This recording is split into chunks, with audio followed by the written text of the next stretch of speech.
The night the queen died, the sky turned dark in the middle of the afternoon. People still argue about what really happened that day, but I know what I saw. I was there. I grew up in a small village where strange things had been happening for many years. Goats would die for no clear reason. Strong men would fall sick overnight. Crops that looked healthy in the morning would dry up before evening.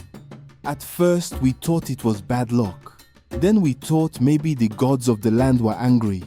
The elders called many spiritual people to come and check the land. They brought herbs, charms, and sacrifices. They prayed to the local gods. They searched the forest at night. Nothing worked. The problems only got worse. Our queen ruled the village during that time. On the outside, she looked calm and kind.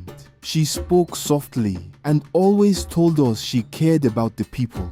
But many of us were afraid of her. No one said it out loud. In our village, you don't accuse a queen without proof. But deep down, people suspected something was wrong. Still, the elders could never find the cause. Years passed like that. Then one dry season, a young girl came to stay in the village with her grandmother. Her name was Ada. I remember the first day I saw her. She was very beautiful, but quiet. She greeted everyone with respect. She helped her grandmother in the farm and fetched water from the stream every morning. She looked like a normal village girl. No one knew she carried something inside her, not even Ada herself. One morning, I was walking behind her on the path to the stream.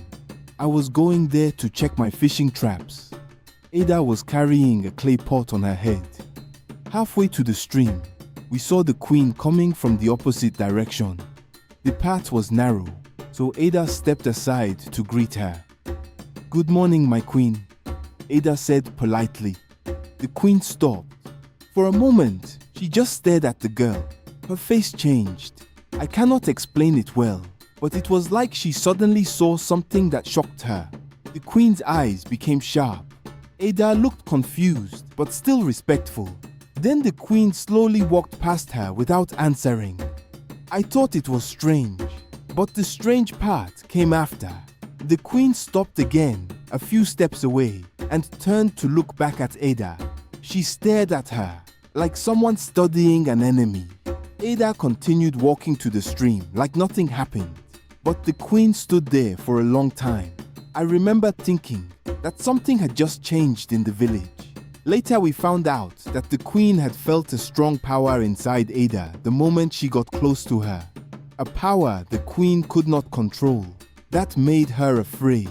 And an evil person who becomes afraid can do dangerous things. After that day, strange things started happening around Ada. Twice, she almost got bitten by snakes. One night, her grandmother's hut caught fire but stopped burning suddenly. The old people started whispering that someone was trying to kill the girl. Ada herself did not understand what was going on. Then one night, everything came out. I was with other men returning from the farm when we heard shouting near Ada's grandmother's house. We ran there. What I saw that night still troubles me. The queen was standing in the middle of the compound. Her face looked different, angry, wild. Ada stood in front of her grandmother, shaking but refusing to move. The queen spoke first. "You don't belong here," she said. Ada looked confused. "My queen, I don't understand." But the queen already knew the truth. She believed Ada would grow stronger and one day destroy her power over the village. So she decided to end it that night.